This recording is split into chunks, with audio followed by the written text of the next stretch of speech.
Hello အားလုံးပဲမင်္ဂလာပါကျွန်တော်ဒီနေ့ PHP နဲ့ Node.js ပေါ့နော်ဒီနှစ်ခုမှာဘာဖြစ်လို့ PHP ကို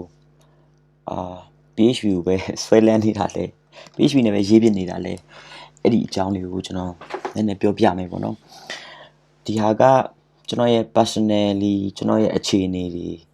အရာလည်းအများကြီးဆိုင်နေပေါ့နော် PHP ဘာလို့ရွေးနေရလဲဆိုတဲ့ဟာ PHP နဲ့ Node.js မှာဆိုလို့ရှိရင်ဒီ Node.js ကတော့ပို့ပြီးတော့မိုက်တာပေါ့နော်အဆက်စားရ PHP တက်ပို့တာတယ်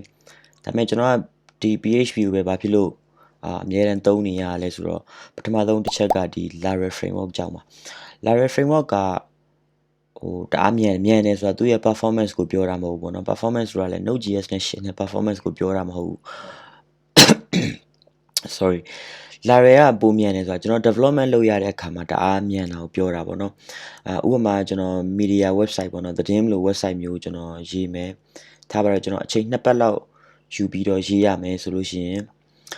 Node.js နဲ့ကကျွန်တော်တစ်လကျော်လောက်အဲ့လိုမျိုးရေးရတယ်ဗျာနော်ဟိုဒါကျွန်တော်သဘောတရားပြောပြနော်ကွက်တီပြောတာမဟုတ်ဘူးနောက်ပြီးဒီပြောနေတဲ့အချက်လက်တွေအကုန်လုံးကကျွန်တော်ရဲ့personal ကိစ္စကြောင့်ကျွန်တော်သုံးနေရတဲ့ဟာပေါ့နော်အဲကြောင့်ကျွန်တော်ကPHP ပဲကျွန်တော်သုံးနေရတယ်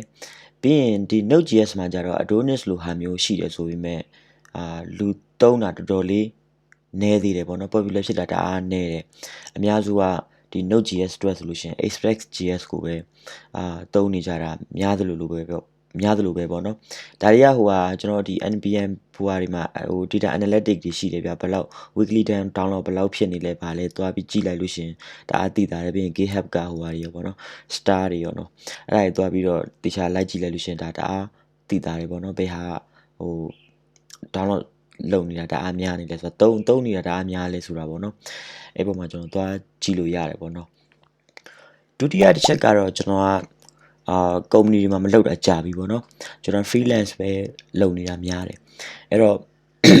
freelance ပဲလုပ်နေတာဆိုတော့ပြီးရင်ကျွန်တော်ဒီ project ကကျွန်တော်တယောက်တည်းပဲရက်တည်တာပေါ့ဗျာအဲဒီလိုပဲပြောရမှာပေါ့ mmcora ဒီ page မှာရော mmcora website ကိုအကုန်လုံးကကျွန်တော်တယောက်ပဲလုပ်နေတာပေါ့နော်အဲ့တော့ကျွန်တော်တို့အချိန်မြန်မှုကတော်တော်လေးအရေးကြီးတယ်ပေါ့နော်တော်တော်လေးကိုလိုတယ်ကျွန်တော်မှာအဲ့လိုမျိုးလိုတယ်ဆိုတော့အဲ့မှာလေခုနကကျွန်တော်ပြောတဲ့ပထမအချက်လိုပဲကျွန်တော်တို့ဒီ PHP ဒီ Laravel ပေါ့နော်သူနဲ့ရေးရတဲ့ဟာကျွန်တော်တို့အရန်ကိုမြန်တယ်ပေါ့နော်အဓိကပြေdatabase ဒီ relationship ပိုင်းတွေမှာဆိုတိတိကျကျပို့ပြီးတော့မြန်တယ်ဗျဒီတခြားdevelopment လုပ်ရတဲ့ time ကိုပြောတာနော်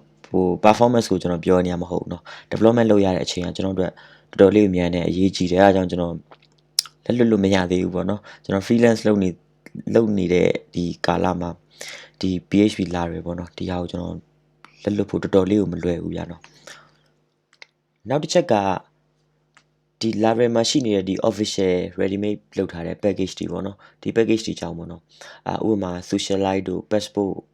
authentication API အတွက်ပေါ့နော် API အတွက်တို့ပြီးရင် localization authentication ဒီဟာအများကြီးပေါ့နော်အဲ့ဒီဟာတွေကလေ့လာရတာလည်းတအားလွယ်တယ်ဗျာလေ့လာတာလွယ်ဆိုတော့ Laravel တော့ကောင်းကောင်းနားလည်ဖို့လိုတာပေါ့နော်အဲဆိုလို့ရှိရင်သူ့ကိုလေ့လာရတာတအားလွယ်တယ်ပြီးရင်ကျွန်တော်အချိန်ပေါ့နော်ကျွန်တော်တို့အချိန်ကတော့တော်တော်အရေးကြီးတယ် development လုပ်တဲ့ time ကအဲ့ဒီလေ့လာရတာလွယ်တော့ကျွန်တော် integrate လုပ်ရလဲတအားလွယ်တယ်ပေါ့နော် integrate လုပ်ရလွယ်တော့ကျွန်တော်အချိန်မြန်ဆန်နဲ့အဲ့လိုမျိုးကျွန်တော်လိုချင်တဲ့ဟာကိုမြန်ဆန်ရေးယူလို့ရတယ်ဗျာဒီဟာကြောင့်လဲအဲ့လိုမျိုးဒီ PHP ကနေရှုံးမထွက်နိုင်တာပေါ့နော်နောက်တစ်ချက်ကဒီ ready made text ဆိုတာကျွန်တော်ကစပြီးတော့အဲ့လို freelance ပါညာမလုပ်ခင်ကတည်းကပါမလုပ်ခင်ကတည်းကကျွန်တော်ဘာအောင်ဆိုတော့admin dashboard လိုဟာမျိုးပေါ့နော်ကျွန်တော်အဲ့လို admin dashboard လိုဟာမျိုးပါဗျာဥပမာ user authentication ဒီ get ခွဲတဲ့ဟာတွေပြီးရင်ဒီ dashboard UI layout တွေကျွန်တော်2မျိုးလောက်ကျွန်တော်မှာရှိတယ်ကျွန်တော် ready ကြိုလုပ်ထားတဲ့ဟာတွေရှိတယ်ပေါ့နော်ပြီးရင်အဲ့လိုပဲကျွန်တော်အဲ့ထက်မှဆိုသတင်းနဲ့ဆိုင်သတင်းထားပါတော့ဗျာကဲကျွန်တော် article လို့ပဲကျွန်တော်ခေါင်းစဉ်တက်တယ် article ရဲ့ပြီးရင်ဒီ category တို့ဒီလိုမျိုးအများဆုံးပေါ့နော်သုံးနိုင်တဲ့ဟာတွေပေါ့နော်အဲ့ဒီဟာတွေအတွက်ကျွန်တော်ကြိုရေးထားပြီးသားကျွန်တော်မှာလေဥပမာကျွန်တော်ကိုတယောက်ကနေပြီးတော့ဒီလို website လေးတစ်ခုရေးချင်တယ်ဆိုလို့ရှိရင် authentication ကိစ္စကျွန်တော်မှာ ready made ရှိပြီးသားမတော်လို့မြန်သူကဥမာ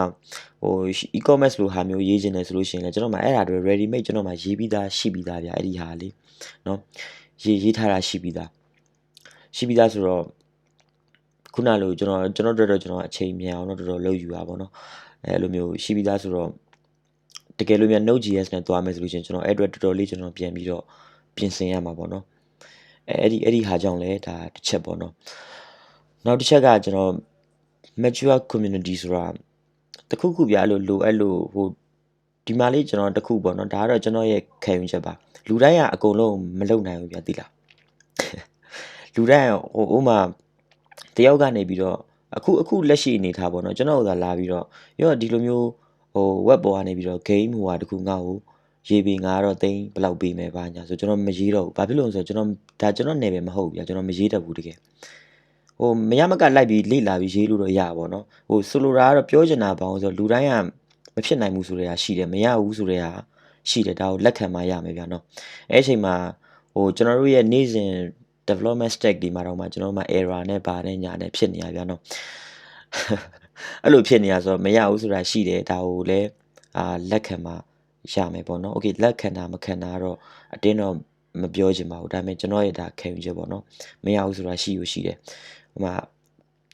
ဟို polygon လိုဟာမျိုးတွေကျွန်တော်လာပြီးတော့လို့ဆွဲခိုင်းမယ်ចောင်းသားတွေလေးဟိုကျွန်တော်ရှစ်တန်းတော့ပင်ချာ2လိုဟာမျိုးတွေကျွန်တော်လာပြီးဆွဲခိုင်းမယ်ဆိုလို့ရှိရင်ကျွန်တော်မရတော့ဘူးဟိုမရမကလောက်ယူလို့ရတယ်ဒါပေမဲ့ကျွန်တော်အဲ့လောက်ထိဟိုကျွန်တော်စိတ်ကိုအနှောက်အယှက်မပေးတော့ဘူးပေါ့နော်ကျွန်တော်တခြားဟာအတွက်ပဲကျွန်တော်ဦးစားပေးလိုက်တော့မယ်အဲ့လိုမျိုးပေါ့နော်အဲ့တော့မဖြစ်နိုင်တာရှိတယ်ဆိုတဲ့ဟာတွေကိုလက်ခံမှရမယ်အဲ့လိုမျိုးအချိန်မှာ error တွေပါဖြစ်လို့ကျွန်တော်ရှာရပြီဟေးဘာဟေးဆိုလို့ရှိရင် Laravel မှာရှာရတာအဲ့လိုကွက်တီထွက်လာတာမျိုးတွေကြုံမှုကြမယ်ထင်ပါတယ် developer မှန်လို့ရှင်တော့အဲ့တော့သူ့ရဲ့ community ကတအား mature ဖြစ်တယ်ပေါ့နော်အဓိက PHP ကတော်တော်လေးကြာနေပြီဆိုတော့